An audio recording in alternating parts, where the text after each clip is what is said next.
rare and balanced view on politics in today's world.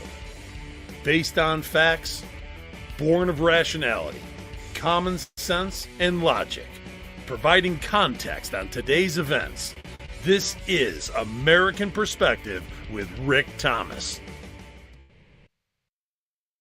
Hello, everyone, and welcome to American Perspective. I am your host, Rick. Oh, goodness. So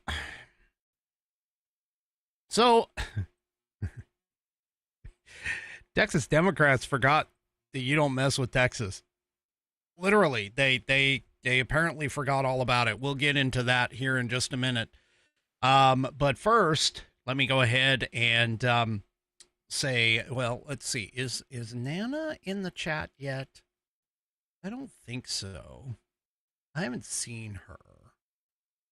She always gets excited when it's her turn for the pledge. So I'm debating on whether or not I want to hold for a little bit in case she shows up a little bit late, because she does that occasionally. She'll pop in. Yeah, it is a nice bar in the back. All of those images, vast majority of them, honestly, came from none other than Buddy Weiser. He went and I had a couple, and then he sent me, I had maybe one, I don't know. And then he sent me several back when I was in the Whiskey Musings days and started using them. And I've gotten a bunch of them. So, yeah. Anyway, there she is. There she is. I know you like hearing the Pledge of Allegiance. You're up. She's here. That's right. All right, folks, let's go ahead and get things kicked off. Let's get started with Nana of JJS, who is up for the Pledge of Allegiance for tonight. So, if you are of mine, please stand, remove your hat, if you're wearing one like me, and place your hand over your heart and follow along with Nana of JJS as she recites the Pledge of Allegiance. I pledge allegiance to the flag of the United States of America and to the republic for which it stands, one nation, under God, indivisible, with liberty and justice for all. And, of course, I thank you, Nana, for that wonderful rendition of the pledge. If you'd like to hear your rendition of the pledge played here on the program, all you need to do is record yourself reciting or performing the pledge in your style. Take that audio file, video file, whatever kind of file, and send it off to me. Send it to fans, F-A-N-S, at AmericanPerspective.online. That's fans, F-A-N-S, at AmericanPerspective.online. And I'll, of course, get you into the rotation. All right. Tonight's, I forgot to bring it up. I was so busy doing something else, I forgot to grab tonight's headline sponsor. Hold on. It won't take long. It'll only take just a couple of seconds for it to show up. Yeah, there we go. Oh, hey. And they even have a sale going on, too. This is cool. Hello. There we go. There we go. I'm wearing one of their fantastic shirts right now. One of their multicolored, fantastic, wonderful styles. This is a performance kind of shirt. It's supposed to like wick sweat and stuff away. But you can go and check out all of the wonderful styles in the red, white, and blue that they have at theflagshirt.com. That's theflagshirt.com. That's all one word. And right now, they are running up to 50% off select styles. This is August deals. That's right, August deals. So get patriotic and save with these August deals. Get up to 50% off select styles. You can go and shop now. Check out all their men's, women's, kids, made in the USA, 4th of July outfits. Well, that's supposed to be Independence Day outfits. Featured brands, accessories, all kinds of stuff. All you have to do is head on over to theflagshirt.com and select a bunch of their styles that you like, anything that you see. I have a couple different shirts. Mostly I have the men's cotton polos. Those are my favorites, but you know, occasionally I got a couple performance shirts like this one. I've got a "Don't Tread on Me" shirt that's very orange. That according to the Queen of the South, Bonnie, she tells me it washes me out on the screen, so I don't get to wear it that often. Anyway, if you order $75 or more of their product, they'll give you free shipping. That's with $75 or more of their product, they will give you free shipping. And trust me, they do. It's an automatic. It just pops right in. Sorry. I'm messing with Bonnie. I'm sorry. I like doing that. Anyway, so if you don't, by the way, if you don't want to order $75 or more, that's okay. I'm going to give you a hand. I will help you out by, if you head over to flagshirt.americanperspective.online, head over to flagshirt.americanperspective.online. And once you are there, you will get presented with a coupon code that you can copy and paste into the promo code box at theflagshirt.com at checkout to get $5 off your order. Go to flagshirt.americanperspective.online, get presented with that coupon code, copy and paste it into the promo code box at checkout at theflagshirt.com and get $5 off your order. Head on over to theflagshirt.com and get yourself patriotized. All right. So, I had an interesting interaction on Facebook, of course, with this one account. She's also on X, too. I mean, let's just face it. I've run across her a couple times on X. But she's now, like, really started to, I guess, hype up on Facebook as well. Her name is Andrea Thompson. Could be Andrea, could be Andrea. I don't know. It depends on how you want to pronounce it. But she claims to be some sort of a journalist kind of influencer or whatever type thing. And, well, here, I'm going to go ahead and show you. So this is the Facebook. Oh, this is the Facebook page. Mine. This is my back-end Facebook page. But this is what she posted. What the heck was that? That was weird. Anyway, this is what she posted. She basically said, you know what's sad? I can't even see an American flag anymore without immediately assuming that that person wishes me harm. Yeah, really. So you go and you immediately see a flag, an American flag, outside of a business, outside of a government building, and you immediately assume that your own government, that those business people, that those schools, that everybody in that school and everything else wishes you harm. Anyway, I went ahead and said, yeah, well, you're a moron. It's because you're a moron that you think that. I mean, that was simply the statement that I made. I'm like, because you're a moron. You think that because you are a moron. And let's face it, if you weren't a moron, then you wouldn't think that way, because most people who are not morons know that the American flag in America represents freedom, justice, you know, the principles and values of this country that we try to go for. Well, she immediately responded back. And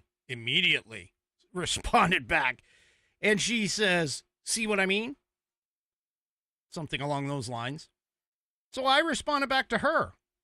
And I said, literally, you have literally nothing to fear from me or anyone else who flies the American flag. I say you're a moron as a statement of fact. That's true. It is. Anyway, I digress. I will defend you and your rights just as I would anyone else's. And I took an oath to do so, putting my life on the line for America, as any veteran does. You view that flag as a hate symbol because you don't value the principles and values it represents, which further indicates you're a moron. You live in a country that lets you do all kinds of things and achieve anything you put your mind to and work hard for, and you spit on it at the same time. While I find your stance reprehensible, I will still defend you doing so as long as you don't interfere with anyone else's rights and abilities to do the same. Now, granted, she has not responded to that, and I wonder why. But several of her followers, further morons, have all jumped in and said things and talked about stuff. And, you know, occasionally I will entertain these people, only so far. And a few, of course, the minute that I post something on some leftist moron lunatic's account and they, you know, all of a sudden feel like they need to come over and start bashing my page and start, you know, talking about how I'm not spreading truth, how I'm not doing this. Yeah. I had one, in fact, this person right here. Let me see if I can get this picture. Yeah, this person right here. Oh, well. Yeah, let me back off. That person right there.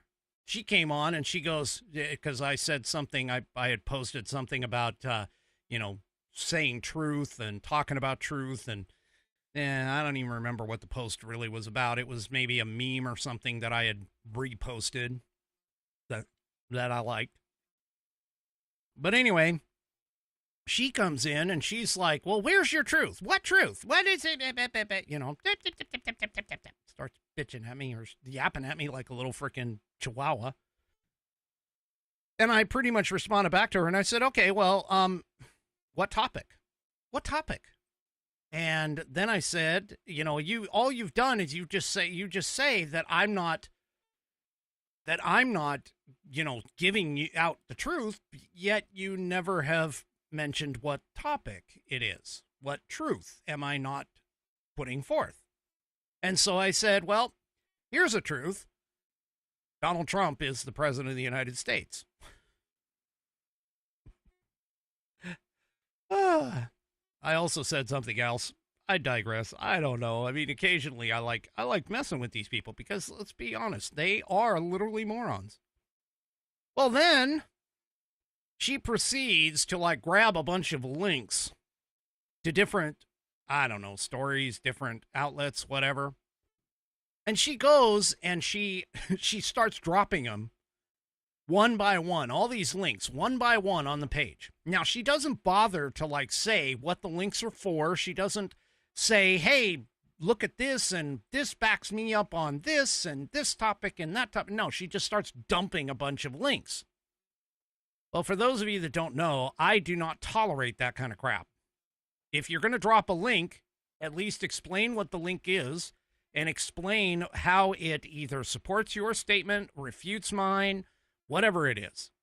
Don't just go and randomly drop about 6 or 8 links and expect me to read through every single one of them. And what's even worse is if you drop links on my page that are supposed to support your evidence, whatever evidence that is, and it comes from one of the mainstream media propagandist outlets like CNN, NPR, Reuters, MSNBC, NBC, ABC, whatever, all right?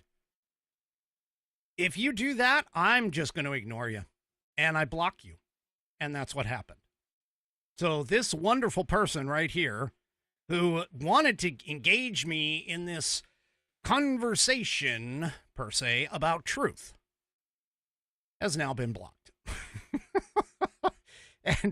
And believe me, there is a bunch of them, because if you look at this, you can look at all the photos. These are all people that have, right down here, these are all the people that have either been blocked because they were stupid, they did like a quick drive-by and, you know, said something, you know, that kind of crap. Yeah, I don't deal with that stuff, okay? Life is too short for me to have to deal with that. Now, if I go to your page or if I go to somebody else's page and I drop a truth bomb, I mean, you can block me. Go ahead. It's a free country. That's fine. But don't come into my page and just expect that just because you're going to drop a whole bunch of fake propagandist links in my comments without putting any context to them. And that's the thing. It's the context that you have to add. Don't just drop a bunch of links in there and expect me to walk through and try and figure out what the hell you're attempting to say to me, okay? Because I don't speak moron. I just don't. So anyway. But I'm just frustrated over the fact that there are people out there who seem to think that just because there is an American flag that automatically somebody wishes another person harm.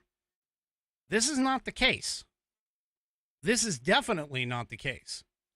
Because I guarantee you she is going to be, if she comes in, if she happened to come to my property personally, or meet me on the street somewhere, or we go and have coffee, she would be safer than any other place that I could possibly think of, or just as safe as any other place.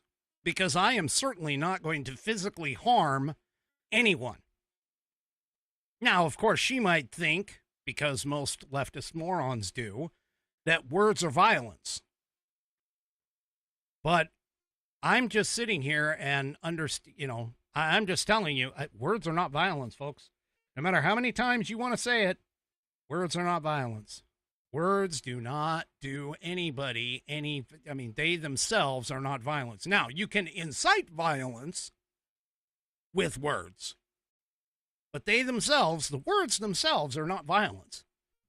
And again, I just point out, because most people look at me and they think, oh, you just immediately came in and said she's a moron, and that's an insult. No, folks. No. There's a difference between an insult and stating a fact. My calling you a moron is a statement of fact. You spout BS like that, you're definitely a moron. Totally. Completely. Not my situation, not my problem. You're the one that spewed that BS. I just called you out on it. That's it. That's all there is to it. Anyway, all right, moving on. So apparently we might be seeing the first negative net migration in 50 years. We actually might be losing more people than we are gaining in the U.S. for the first time in 50 years. And believe it or not, this is a good thing. I got to tell you, too, that I've been seeing all these posts where people are talking about, oh, hey, if you're, if you're from Canada, don't come to America. Yeah, don't come to America. Perfectly fine. You don't want to be here? You don't think that we're safe? You don't think that we're, that you want to come and enjoy the fruits of the vast majority, one of the best economies in the world, one of the most prosperous countries in the world? You don't want to come here and see all of the wonders that we have? And as long as you avoid certain Democratic enclaves, and I do qualify that for sure, Democratic enclaves, that you're going to be as safe and even potentially even safer than in your home country, sure. Go ahead. Don't come. We're fine with it. It's not going to stop us. We don't care. Your being here is a benefit to you, not to us. I mean, yes, we do gain money, and there are certain places that have everything off of, visitation and everything else. According to an article that I was reading this weekend, Las Vegas is saying that they are down in terms of people visiting and stuff like that. Fine. And I'm sorry for the hotel and the hospitality industry and everything else that's there. I'm okay. That's what happens when things go crazy. I mean, if we were at war, you guys would be basically shit out of luck, because nobody would come to a war-torn country anyway, or even a country that is, engaged in war for fear for their lives, things like that. So, you know what? Fine. Stay home. Go elsewhere in the world if that's what you want. Fine with me. Also, keep in mind that the more people leave here, especially those that are illegal, okay, as Buddy points out, more employment for Americans. So, hey, we're good. Anyway. Well, Stephen Miller every once in a while pokes his head up and says some things. This time, according to the Daily Wire, Stephen Miller deems Russiagate a coup against Trump, one egregious felony after another. Yep. So, and in fact, by the way, he says this, and this is what he declared this on Sunday, which would be yesterday, right? And so, yeah, the Russian collusion hoax, Miller says, against President Trump remains the single greatest hoax and the greatest assault on our democracy in the history of this country. He was talking to a Fox News Sunday Morning Futures host, Maria Bartiromo. He says, there's no comparison. There's no parallel to anything else. It was a coup. And I use that term literally. It meets the criminal elements of a conspiracy against the government and criminal elements of a conspiracy to deprive citizens of their civil rights under color of law, one egregious felony after another. Yep. And according to this from Fox News, the DOJ is now launching a grand jury investigation into the Russiagate conspiracy allegations. Pam Bondi is actually acting on Gabbard's criminal referrals. Now, keep in mind, it's not just Gabbard's criminal referrals. There's a couple others that have been sent over as well. But these are the first ones that she's actually going to act on it. She has directed her staff on Monday, according to this piece, to act on the criminal referral from DNI Tulsi Gabbard related to the alleged conspiracy to tie President Donald Trump to Russia, and the Department of Justice is now opening up a grand jury investigation into the matter. Now, keep in mind, a grand jury doesn't mean literally anything other than what'll end up happening is you'll have a potential, at the end of the investigation, you'll have evidence. It'll be all on the prosecution side, so you can indict a ham sandwich. There will be no defense mechanisms used or anything else. It basically just is, here's what the prosecution believes that it has as far as evidence, and whether or not this rises to the level of a criminal act. You put it in front of a grand jury, which is a jury of people who basically say, is there enough evidence that you believe that a crime potentially has been committed and we should have a trial with regards to it?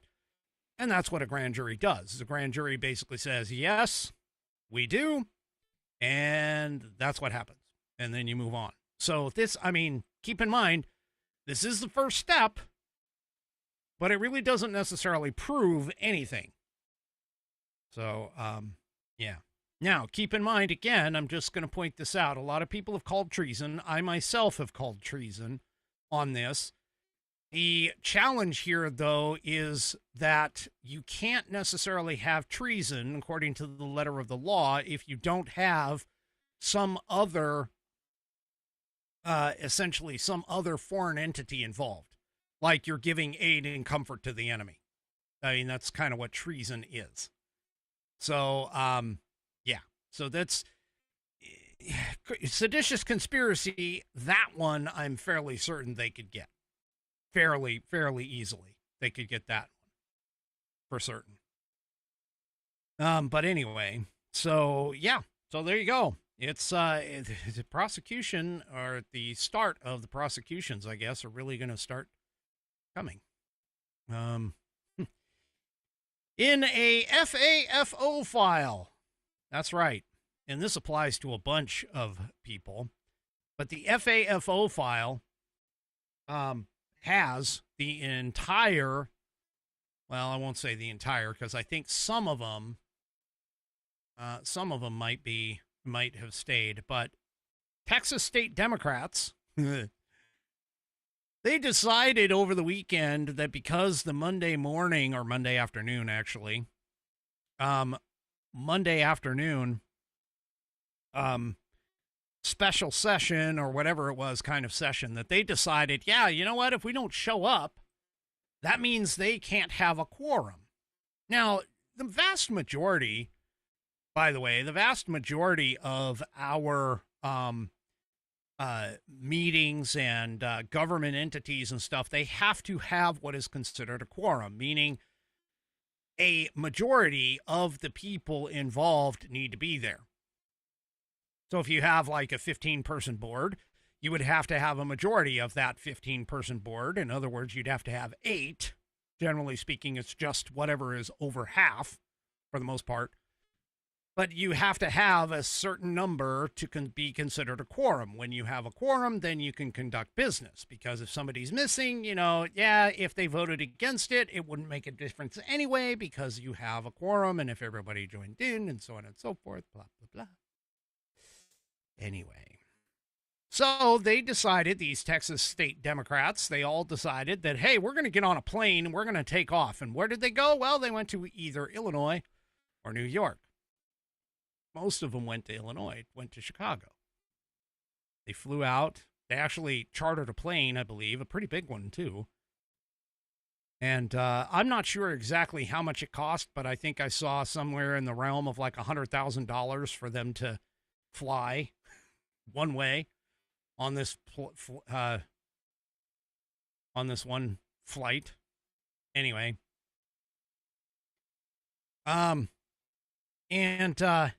they left the state of Texas yesterday. It was a dramatic escalation meant to block the consideration of a bill to redraw the state's congressional maps. Now, keep in mind, they have to redraw these maps because of the fact that the census that was taken in 2020, the Biden Census Department, I don't know what it's called, but all of that, okay, was basically screwed up.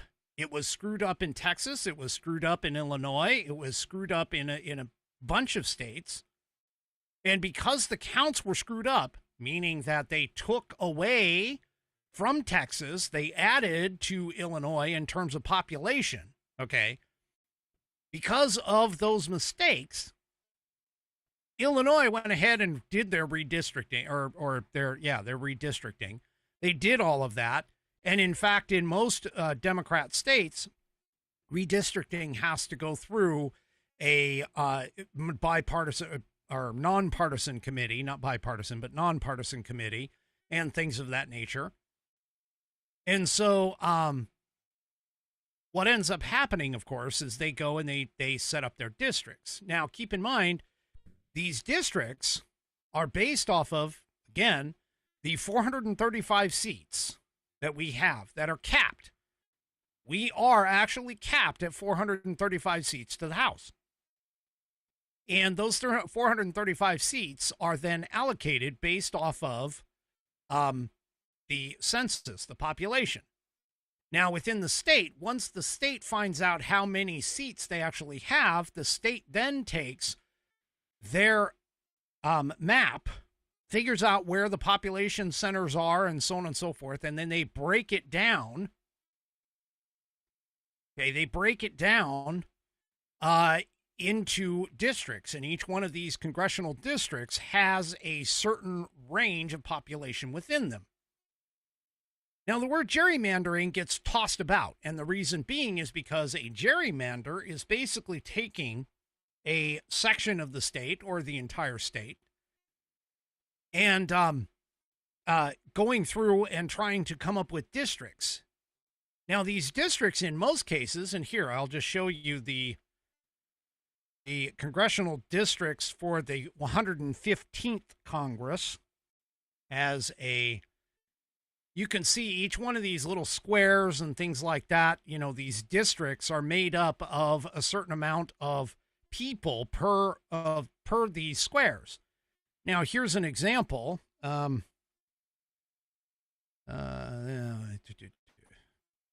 You can take a look in the central areas of the country, especially places like Michigan, Wisconsin, not Illinois, but most of the states in the center of the country, they have fairly square districts. Like square, rectangular kind of size districts. They have districts that make sense. And what it is it's a breakup of the concentration of people into each district. Now, most districts have, and by the way, the population that is required for each one of these districts has grown over the years because, again, remember, we have 435 as the cap, as the maximum that we can have in the House of Representatives. But that being said, you could go and take a state and break it up into fairly equal districts, sized districts and stuff.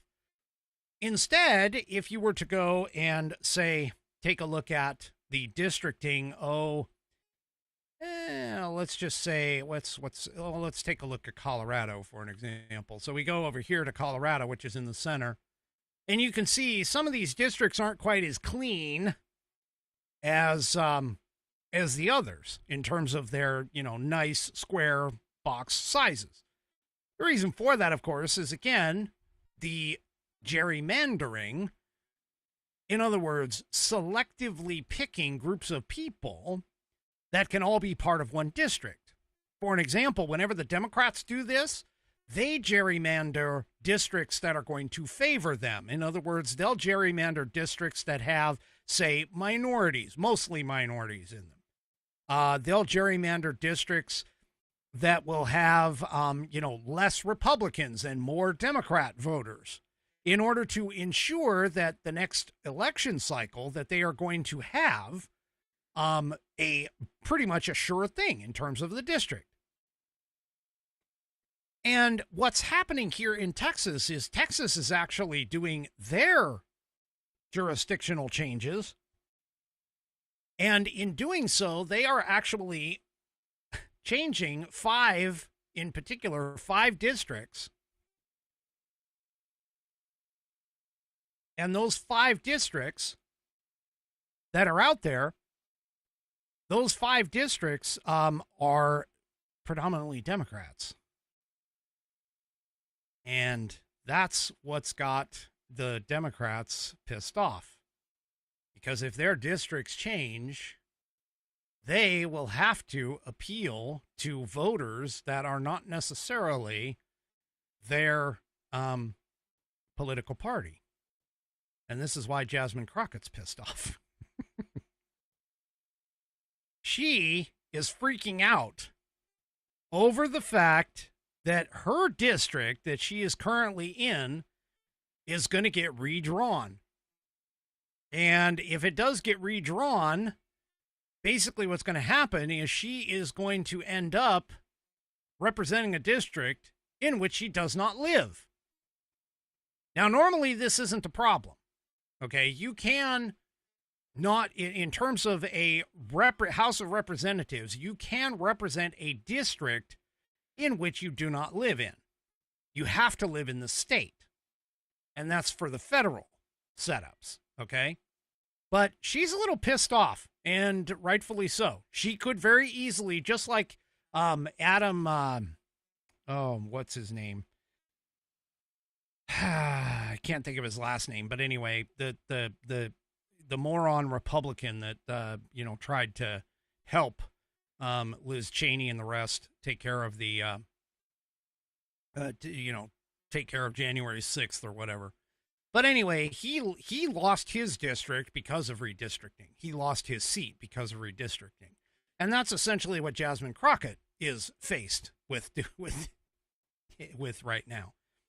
And she's irritated at this. She is really pissed at this.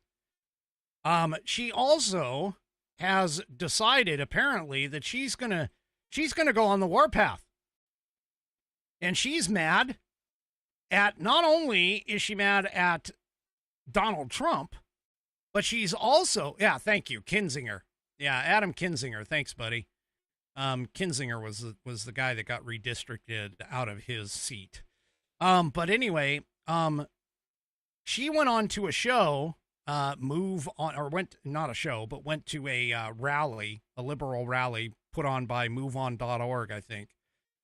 And she was talking to them about all of this. So let's take a moment and listen to what she has to say about Donald Trump and, yeah, SCOTUS.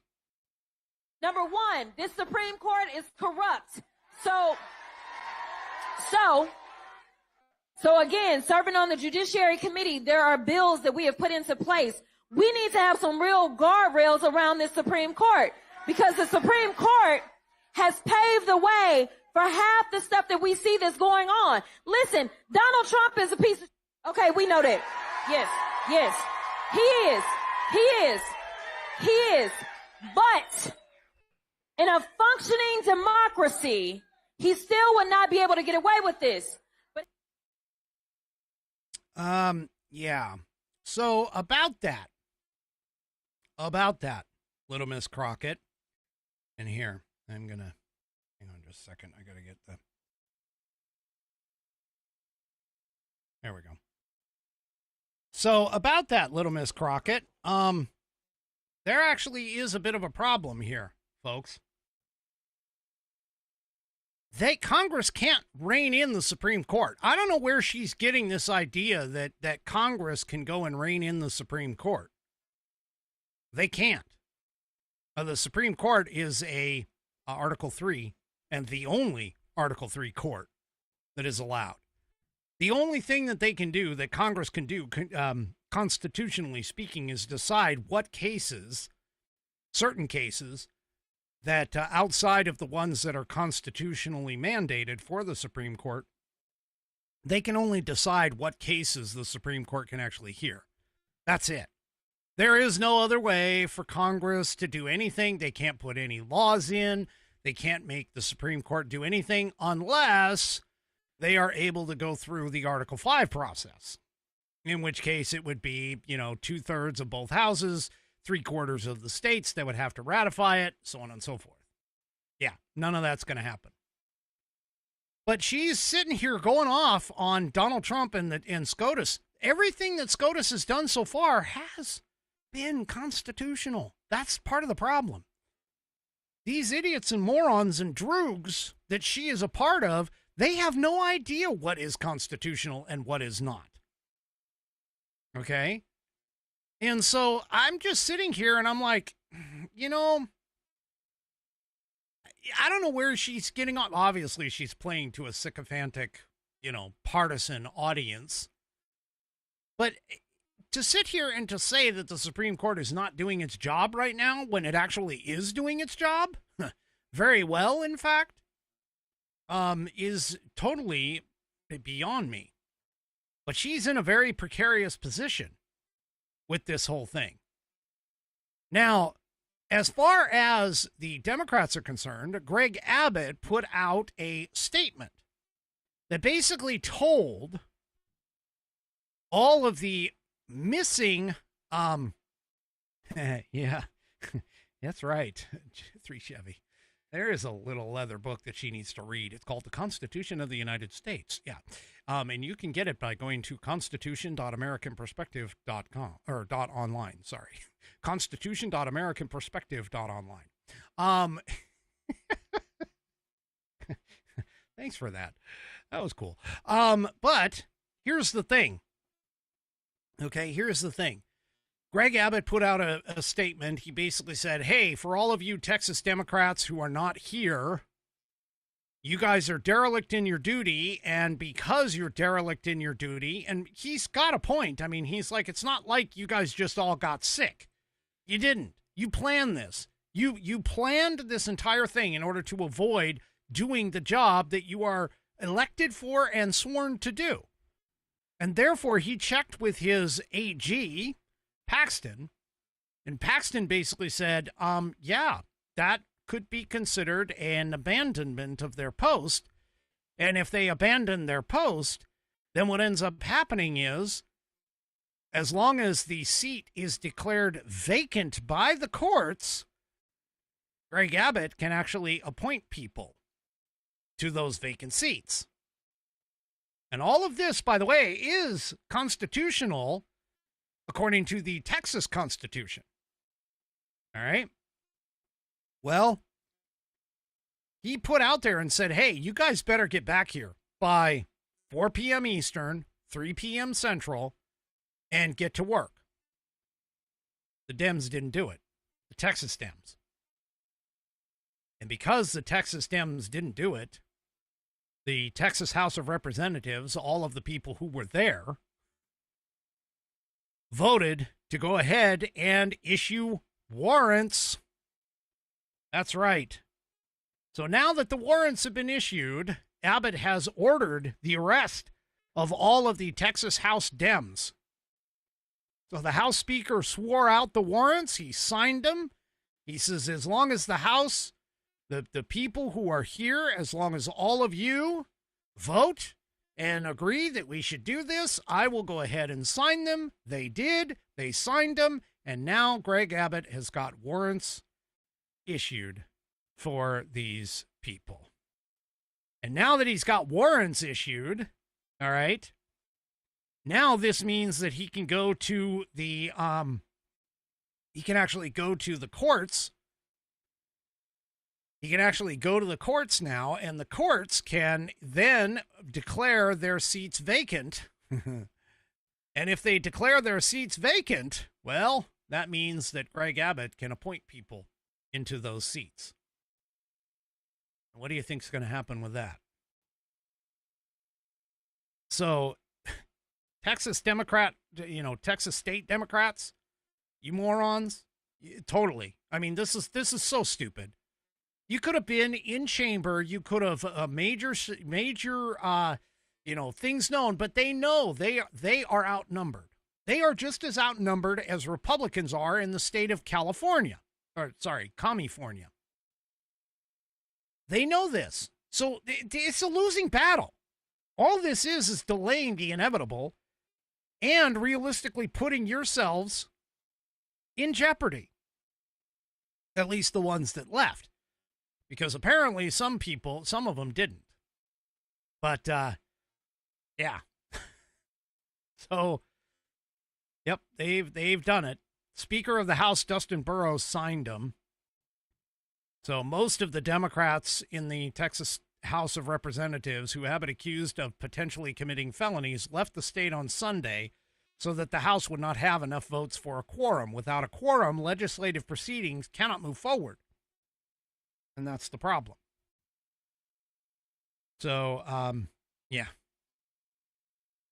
There you go.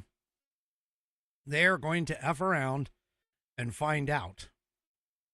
So, he's now called, yeah. So, Abbott has called on the Texas Department of Public Safety. For those of you that don't know, that's the state police to arrest the delinquent House Democrats. And, of course, House Leader Hakeem Jeffries is going nuts.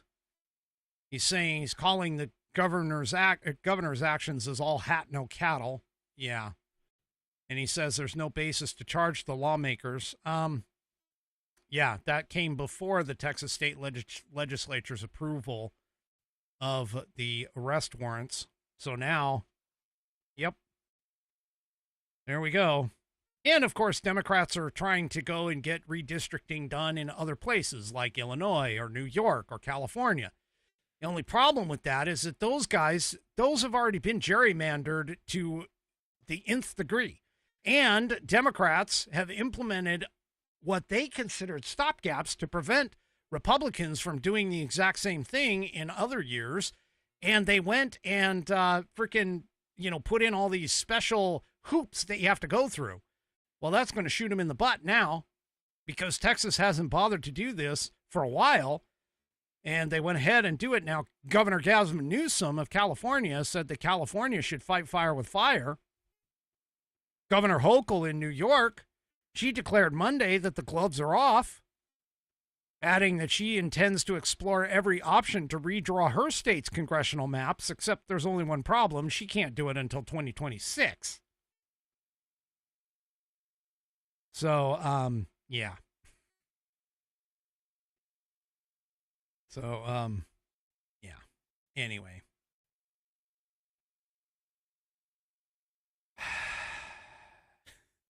This is really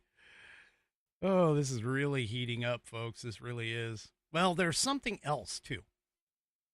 There's another aspect to this that I don't think the Democrats have really paid attention to. And if they haven't, well, they're going to be in for a real surprise. You remember that Supreme Court case I told you about at the end of their last session? That was the Louisiana versus Calais. And it was a case that is challenging the use of race-based redistricting. Yeah. And the Supreme Court has indicated that it's interested. It's interested in taking this up. Now, the outcome of this case could carry what is potentially conceived of as nationwide implications, because remember what I said about the gerrymandering thing. The Democrats would go through and draw districts such that, they would have primarily minority people within certain districts. Obviously, in a clear, granted legal, but clear methodology in order to attempt to stay in power. Well, the U.S. Supreme Court invited the U.S. Solicitor General to weigh in on this case. Now, this move typically, according to legal experts, say it signals a serious interest in granting a review of this. So, what's the center of this particular case is what's called Section 2 of the Voting Rights Act. And the Section 2 permits the race-conscious creation of congressional districts. So this is to, it's a practice that's been used quite often. Not saying that it's good, but it's a practice that's been used quite often to ensure that racial minority populations can elect the candidate of their choice. Okay? Now, the challenge, of course, is that the case itself originated in Louisiana. Okay. The plaintiffs challenged the state's current congressional map, arguing that it improperly emphasizes race when drawing the boundaries. Currently, Louisiana has 6 congressional districts. 4 are represented by Republicans. 2 are represented by Democrats. Both of the Democratic seats are in majority black districts.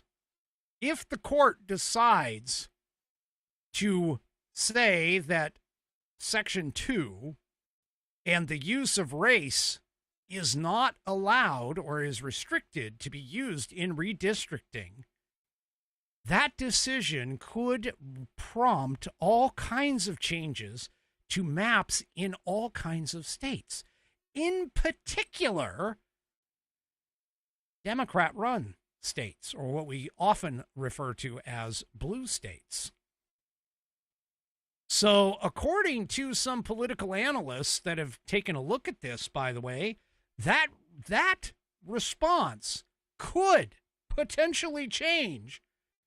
You can see in this map here, could potentially change up to nearly 25 seats in the House. They could lose up to 25 seats in the House. Election law scholars and political strategists say that this case has the potential to significantly limit how Section 2 of the Voting Rights Act is applied. If the court decides to remove the idea of using race as a requirement or a primary requirement for redistricting and just use population alone as a part of redistricting, you could potentially see a big shift in the balance of power in the House of Representatives. This, along with the idea of Texas changing its maps, this could change politics forever in America. This could change politics to lean toward conservatives more than what we have today in terms of the leaning toward Democrats because of the urban centers. So, yeah. Yep. So if this changes, this is a big one. If this changes this will be just absolutely amazing. It has the potential to change the course of America's history for many years to come. So, yeah. So the last time that the court weighed in on redistricting itself under the Voting Rights Act was in a court case called Allen versus Milligan back in 2023. In that particular case, the justices preserved the current interpretation of Section 2, but left open questions about how far race-based considerations can go in drawing maps. If the court hears Louisiana versus Calais and decides to restrict or eliminate race as a factor in redistricting, it would represent one of the most significant changes to voting law in decades. Multiple Republican-led states could pursue mid-decade redistricting efforts under a new standard, potentially redrawing congressional maps ahead of the 2026 midterms. Legal observers expect intense political reaction if the court rules in favor of the plaintiffs. The potential elimination or major narrowing of race-based redistricting could dramatically reduce the number of safe Democratic seats, particularly in states like California, New York, and Illinois. Now,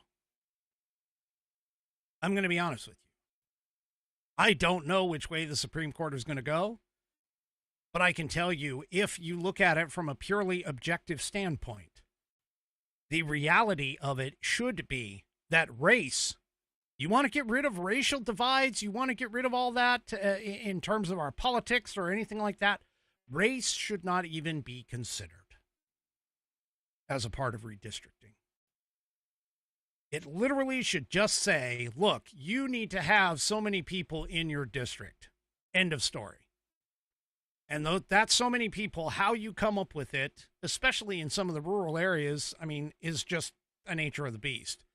But otherwise, you can go and just, especially in cities, you can just go and put squares down or rectangles down, like what I showed you earlier in that map. This could literally break the stranglehold that the cities have on our country, which is exactly what the founders wanted. They did not want to have anything in terms of race be representative. They did not want to have cities or particular states. In that case, the northern states versus the southern states and so on and so forth. They worked hard to try and figure out a way to make things easy, or not easy, equal in terms of representation. So if you sit here and want to talk about removing race, yeah, that's it. You just say, hey, how many people? How many people live in this area? Okay, there's your lines, and there's your representative. That's how it should be. That's the way you can make it to where things are fair. as fair as it can be made. That's just like the Electoral College. The Electoral College was put into place in order to make sure that you didn't have certain cities, in our case, or certain states like California, Illinois, and New York deciding the fate of the entire country. Everything that the founding fathers did, they tried to make it as fair and as equal as they possibly could, within certain rules and restrictions. For the Supreme Court to just ignore the idea of utilizing race as a factor, that isn't where America should be going. Now, there was one online post that circulated widely following the court's announcement. One user wrote, "The electoral cornerstone of the post-war liberal consensus would be gone overnight, and with it, the Democrat Party's ability to contest the House of Representatives as we know it." Yep. Now, because they have asked for the Solicitor General's office help in this or response in this, they could actually have a decision that could come as early as this next term, this fall term coming up. This case is going to be one of the most watched cases on the Supreme Court's docket and could play a pivotal role in shaping, at least at a minimum, the next decade of congressional politics. I'm telling you, people, we are living in historic times. Historic times. Speaking of something historic, well, Schumer. Chuck Schumer. Yeah, he kind of slowed everything down, and then he demanded $1 billion in order to approve some of Donald Trump's judicial nominations. He actually was attempting to extort the president. Really? Come on, man. This is crazy. So, after long negotiations on seeking to make a deal on Trump's judicial nominees Saturday night, little progress was made. Now the Senate's in recess until September. Trump basically said, yeah, go home. I don't care. He told Schumer literally to go to hell on a Truth Social post. He told Republicans in that same post not to accept the offer, to go home and explain to their constituents what bad people the Democrats are and what a great job the Republicans are doing and have done for our country. So lawmakers had quickly voted on only 7 of these judicial nominees, leaving around 60 of them left. And the thing about it is that these 60 that are left, most of them had already earned bipartisan support in the committees. So there really is no reason to necessarily hold this whole process up. There really isn't. They were already, okay, they already earned bipartisan support. They should have, again, Biden's nominees, he had like 49 or 50 at this point. So anyway, yeah, this is this is horrible. This is horrible. So, Chuck Schumer, of course, made a speech and posted on X. He was like, "Let me clear what happened. Donald Trump attempted to steamroll the Senate to put in place his historically unqualified nominees, but Senate Democrats wouldn't let him." Chucky boy. Let me just point out, you have one of the most unqualified Supreme Court justices sitting on the bench right now. Her name is Ketanji Brown Jackson. She is so unqualified, she even causes her left-leaning activist partners, in the name of Kagan and Sotomayor, she even causes them to question what the hell is wrong with her. So don't sit here and tell me that, oh, Donald Trump's nominees are historically unqualified. Because Biden's nominee, Ketanji Brown Jackson, couldn't even tell you what a woman was. Because she's not a biologist. Yeah.